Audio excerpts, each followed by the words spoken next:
Just some iced tea and a nice pipe and hanging out in my library. And I built this place by myself. The bookshelf you're looking at behind me is something that I created from some oak planking and trim molding and such. Created it from the ground up. Nothing fancy, mind you. In fact, my whole house I basically built myself. No particular training, just getting my hands dirty and finding out what works and what doesn't. I bought an old meat market neighborhood grocery store, and that's where I live. Over the course of 10 years, have turned it into a 3-bedroom, 1.5-bath home. But there's something very cool about being able to set your own floor plan, for one. But then the satisfaction of actually creating those things on your own is something pretty darn cool, at least to me. And that's what I did. Built, staircases. I built closets, bathrooms, the whole works.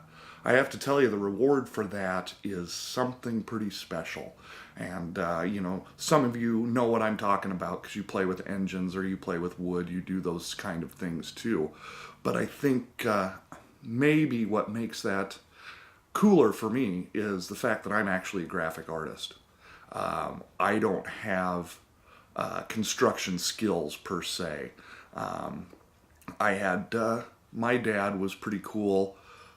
He played with engines and he played with wood, and I think that's where I got my inclination for tools.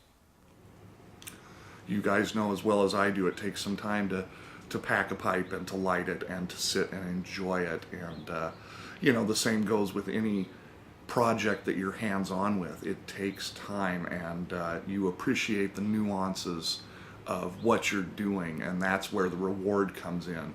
And I just think there's a beauty to that that's often lost, especially in the fast-paced world of today. There's no social media when it comes to building a house or building a wall. It's pretty much hands-on. Forget about the cloud thing, that doesn't apply here.